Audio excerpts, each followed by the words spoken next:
Hello, everyone, and welcome to another episode of the Reckless Paradise podcast. I am your host, Dystro, and tonight we have another random ranking episode. With these episodes, I'm giving a specific band, and it's up to Marissa to give me 10 songs that I will rank from 10 to 1, 1 being the best, 10 being the worst. It's not the worst in the world, but it's got to be put somewhere. And this time around, we are doing another ACDC episode here. There's been many of these random rankings with ACDC on this channel. But, it's kind of hard to, not go into that. But the songs I have on the docket tonight are in no particular order here. We have Problem Child, we have Give Me a Bullet, we have Let's Get It Up, Ball Breaker, Dog Eat Dog, Money Made, Hell or High Water, Danger, Nick of Time, and Money Shot. Oh boy. From different eras of different albums. Some of these are going to be with Brian Johnson. Some of these were with, um, oh gosh, Marissa's going to hate me now. The Bon Scott. Golly. Bon Scott, before his untimely passing and all that stuff. So, let's get right on into the nitty gritty here. We are starting with number 10. It is Money Shot. I hate to have to put it there at number 10. But I mean, it is a late era deep cut track. And it has a swaggering mid tempo rock built on that classic, Young Brothers stomp beat to it. And plus, it's not one of their headline singles, but it absolutely carries the band's trademark grit, sleaze, and blues rock punch. Plus, the riff is thick and grinding, and also it feels like a bar fight waiting to happen. And of course, Brian Johnson snarling through with his double entendre lyrics, as is always with the Young Brothers. Angus dropping short, dirty lead bursts into long solo, or instead of long solos, I should say, excuse me. And there's also a straightforward, heavy groove that leans more on attitude than speed. Like I've said in many numerous random rankings before this, it's not necessarily a bad song. It's just, it's got to be put somewhere. And I had to think about it, kind of just why it had to be in that. It has pure attitude from Brian's delivery and all stuff, but it just feels like it's a lost B-side from the Ballbreaker / Stiff Upper Lip era of the music. So it's kind of right in that lost era, but it's still a pretty good song. So that's my number 10. My number 9, it is Nick of Time.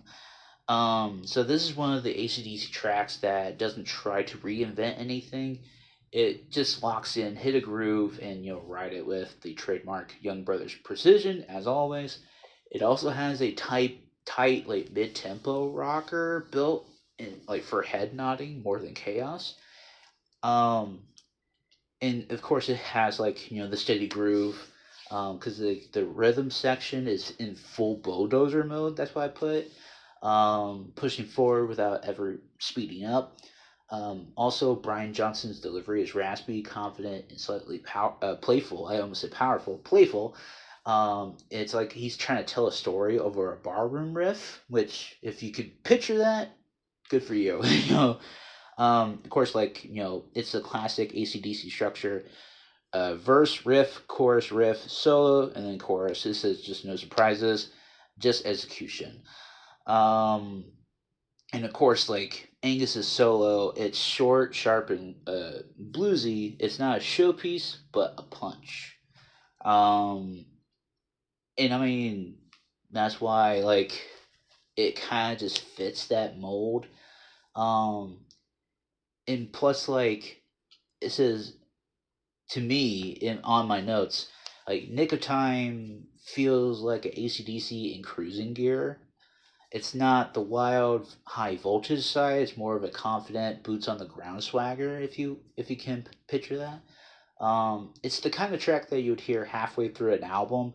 It's right when the band wants to settle into a pocket and just in the groove, like let the groove breathe. Which that's with every ACDC song nowadays. Um, it's kind of like ACDC saying, we don't need fireworks. The riff is the fireworks. Which I mean, I can't agree more. But I hate to have to put Nick of Time in that slot, but it's a solid, steady rocker. Off that album. So, going into song number 8, we have Danger. So this one is kind of stepping more into their moody, slow burn tension kind of bag here. It's a different flavor from their usual high voltage stomp. Um, it's kind of one of the more atmospheric tracks that they've ever done, built on unease, repetition, and a creeping sense of threat. um I mean, you can think about it into like the like a chord breakdown of the song too. Like the slow stalking tempo, the minimalist riffs, Brian's tension heavy vocals on the song itself. Chorus as a release valve, like how to explain it, like the hook opens up easy or slightly, but still keeps that tight, anxious energy. If you can think about it, it's like kind of going into Night Prowler on the Highway to Hell album. It kind of keeps that tight, anxious energy throughout the whole song, and with Bond's like vocals, it's kind of like builds up the tension a little bit more. And that's why it's such like a good song to end the album on that track, or on that album, I should say.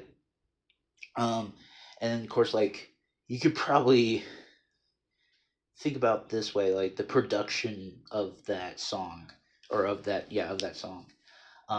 It could be very dry, very raw, maybe very roomy. It kind of just feels like you're inside the rehearsal space with them, and it kind of feels like that. Like if you when you listen to the song. um I would say also the mood and atmosphere, if you want to like place yourself into that.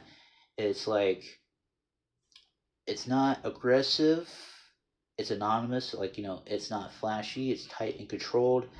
It's the band saying something's coming but you're not ready. Also the whole track to me feels like like a dark alley, your slow walk towards trouble, a warning sign you ignored, maybe a fuse burning down. It's their version of a thriller scene. Um, but it kind of like, to me also, I don't really listen to this song very much. I mean, yeah, like I described it in great detail, but like I don't hear it a lot. Which is sad, which is sad to me. But it's kind of like one of those things where it's just like, if it comes up, I'll listen to it. But it's that number 8 for that time period. So, on to number 7, we have Hell or High Water. So this is ACDC in full mid-tempo swagger mode. It is a deep cut that doesn't get talked about enough, but it absolutely carries that tough blues rock backbone that the band built their empire on over the years and all that stuff. Um, Malcolm and Angus kind of like lock into a groove that feels like a freight train, because it's the thick rolling riff that they have together. And it's, it's steady, heavy, and unstoppable, which, truth be told, that's their trademark. It's blues rock. It is a classic ACDC stomp too. It's not fast, but it's not slow. It's just that perfect cruising speed where the band feels invincible. Which again, that's their trademark. They don't go too fast, they don't go too slow, but they just keep right in that pocket, and it's just, it keeps them steady going along. Um, Brian's like great confidence throughout the whole song. Um, he kind of leans into the lyrics with a "nothing's gonna stop me" attitude with it. And also Angus's like bluesy solo that he does fits that track built on grit instead of flash.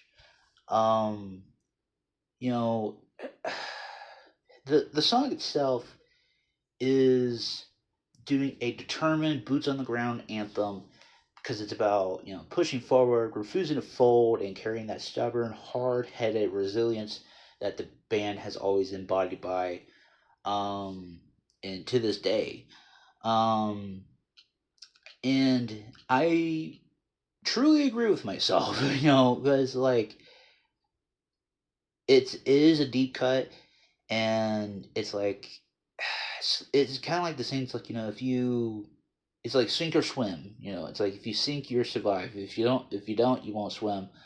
Um, and I kind of agree with that. So, going on to song number 6, we have "Money Made." Um, I had to put that there, but it's just like, like I've said, at the beginning of this, it's like sometimes you gotta like pick and choose your favorites. You gotta pick and choose your favorite children, and like you can't just sugarcoat it. Um, so "Money Made" is in full blue collar boots on the ground mode. And what I mean by that is like, a track built on grit, groove, and a pissed off look at the modern world. It is one of their standout songs from their later era because it blends that classic AC/DC stomp with a sharper, more socially aware edge. Um, you can kind of attest to it with uh, Brian Johnson's punchy delivery, because he's just not just singing; he's spitting frustration with real bite.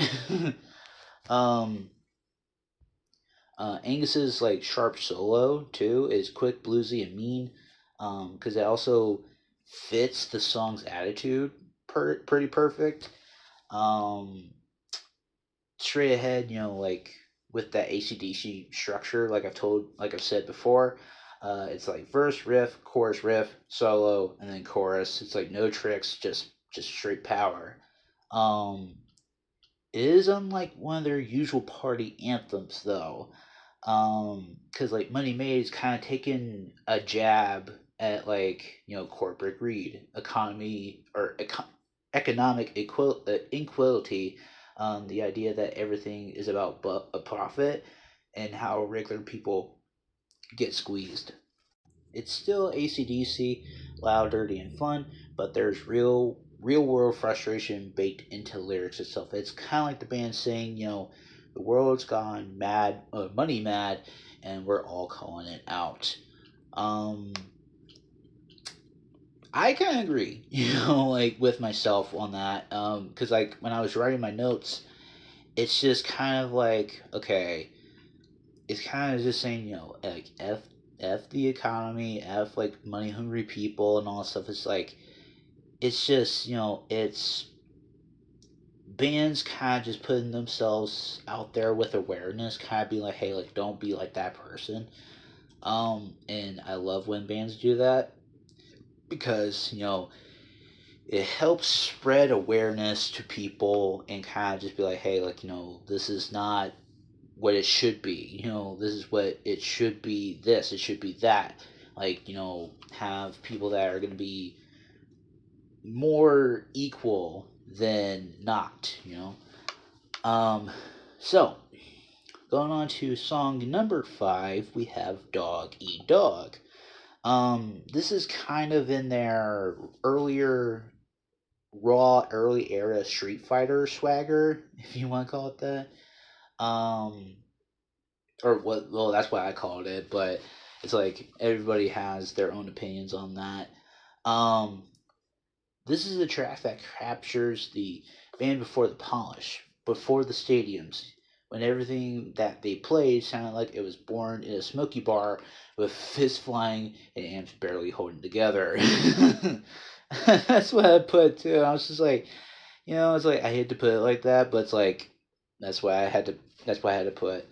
Um, like like I had said, this is before the arenas and all that stuff. Like they're hungry, they're sharp, and they're ready to bite.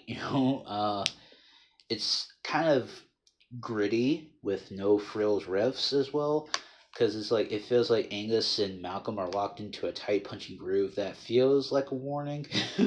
um, and you got to talk about Bon Scott's dangerous charisma as well, because he delivers the lyrics with that signature mix of humor, menace, and swagger, which he is known to do. And also Angus, the solo that he had, it was like it doesn't go epic. It just goes mean and focused, which I kind of like how he did it, because it's like short and stabbing, like punches you in the gut a little bit.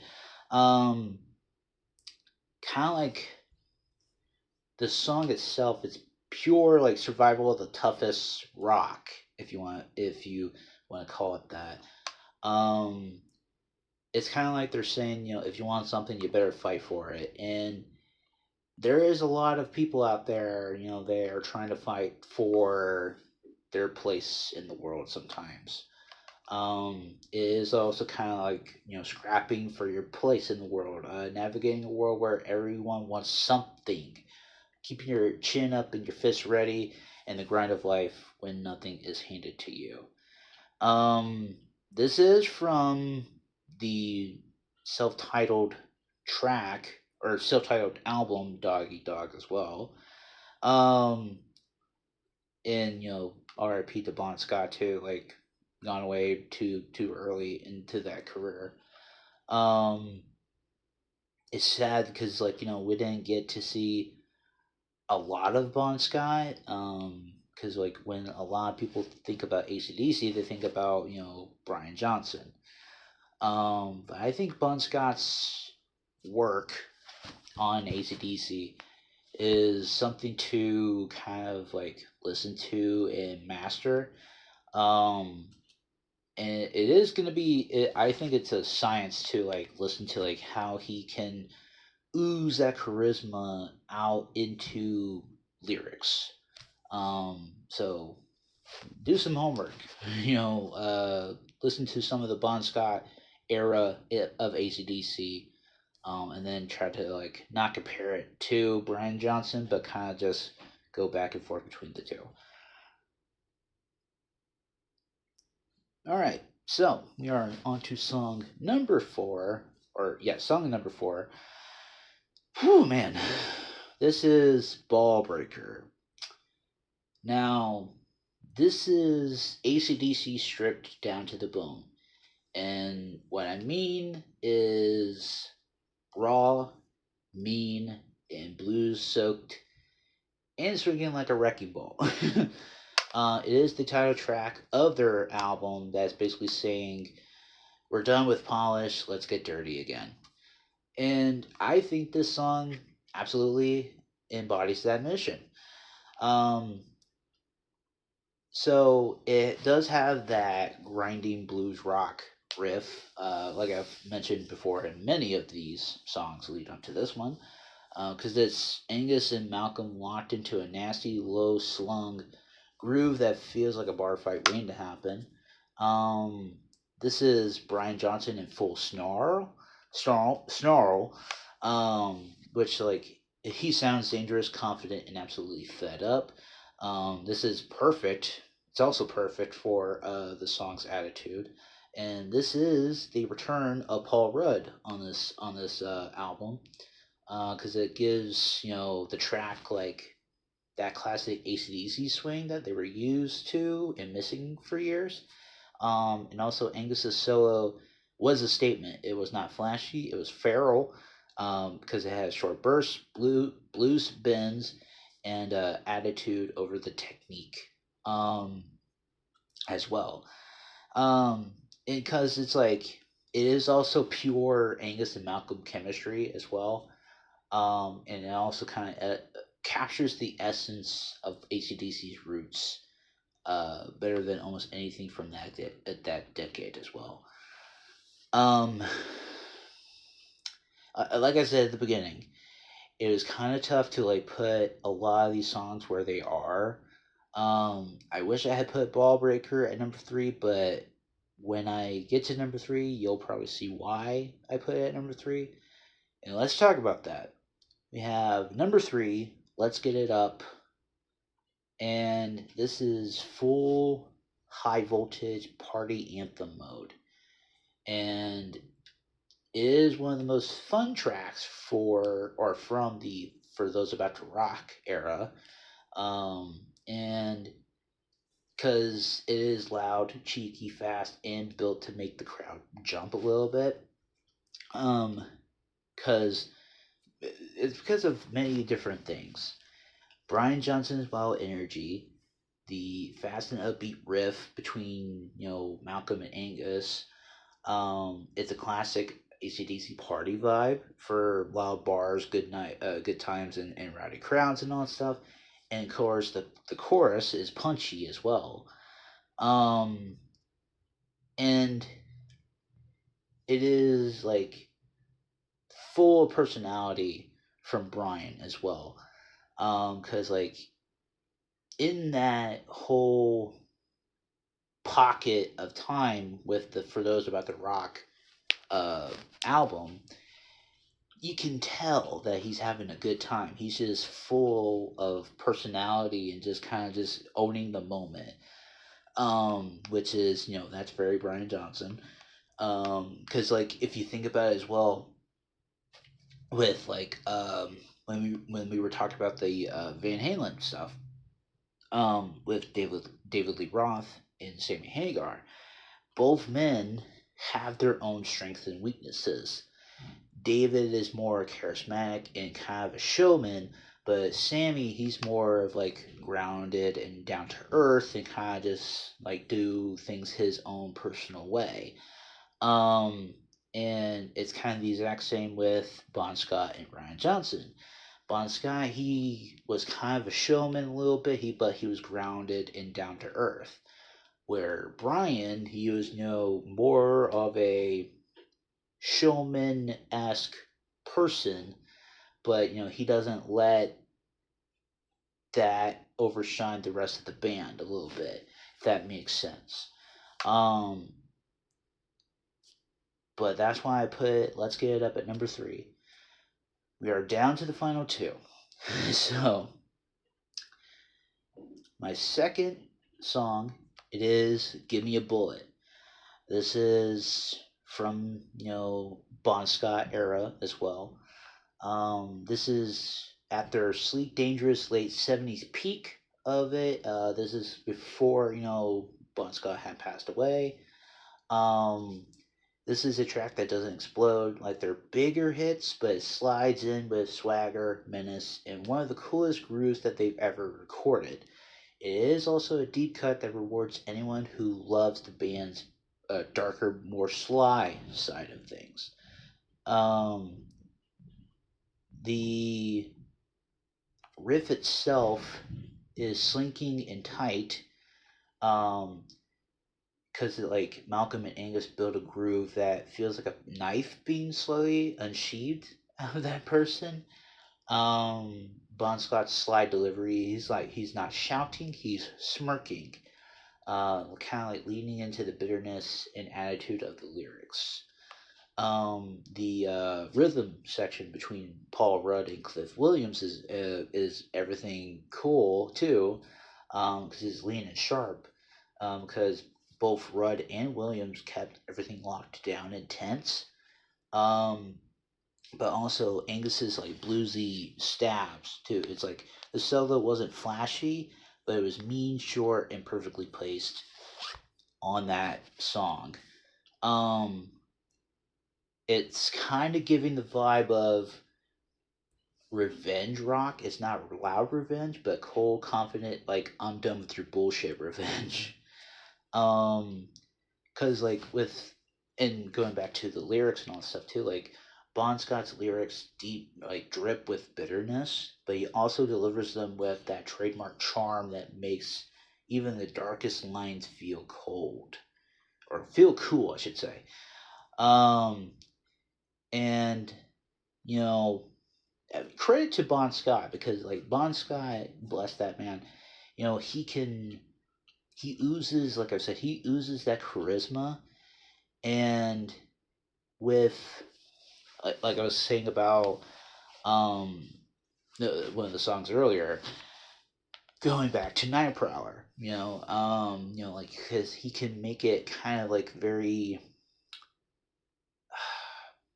not sadistic but more evil, because of like his line delivery, and I think Bon Scott can like perfectly do that very well, um, and it's kind of like when he gets into that pocket and gets into that groove, like there's no stopping that man at all.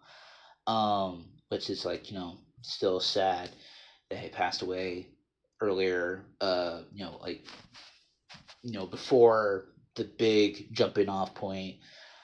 Um, but it is what it is. And he's graced us with his beautiful singing voice for years to come.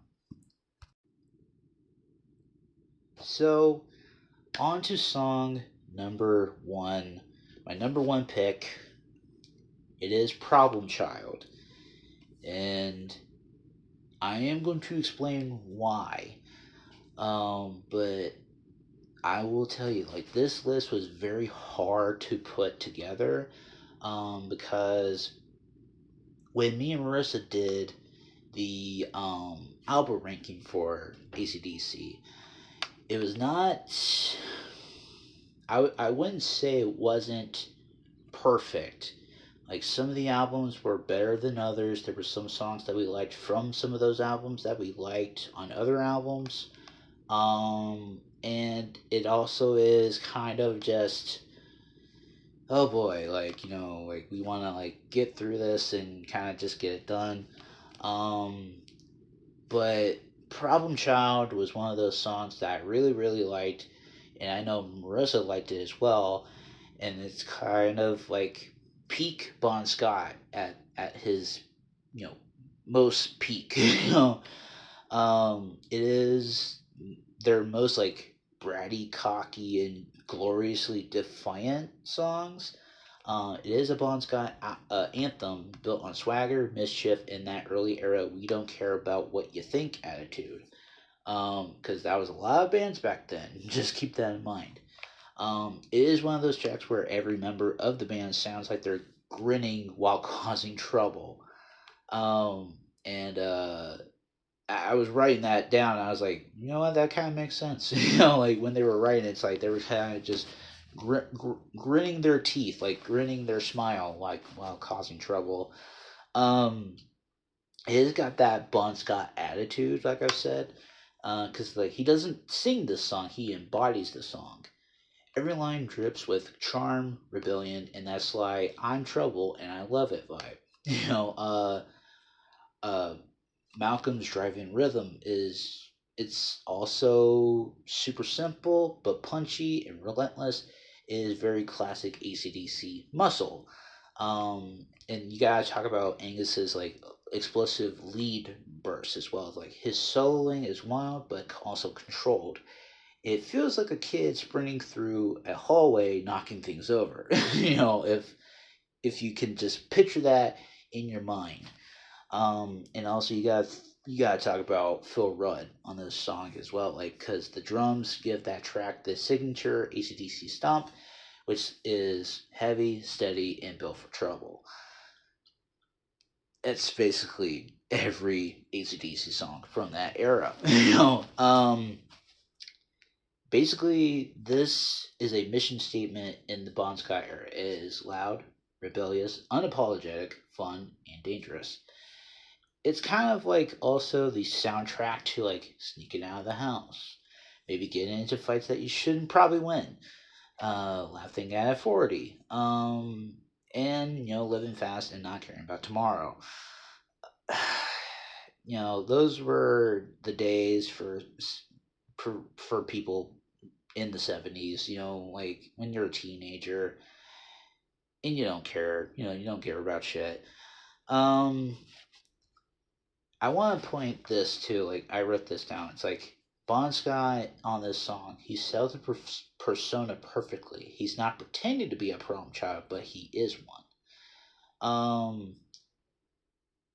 And plus, like I kind of call back to Bon Scott's charisma. It is literally off the charts when he's singing. Um, and it is the perfect blend of danger, humor, and swagger. So that is my random ranking for all these songs. Let me know down in the comments below if you agree with my list, and tell me what you would put in your top 10 or in the in the slots there. Let me know down in the comments below what you guys think. So that is the end of this episode.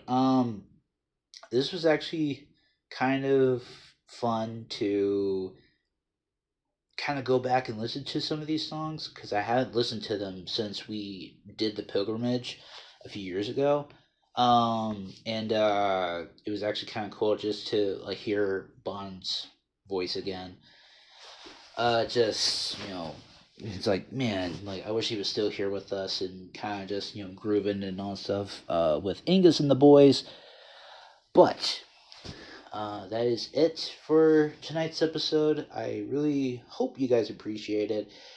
If you made it to the very end of this video, please make sure to follow us on all social media links in the description below, which will take you to our Linktree page, which will take you to our Instagram pages, Twitter pages, the podcast Reddit pages on there, my gaming YouTube channel is on there.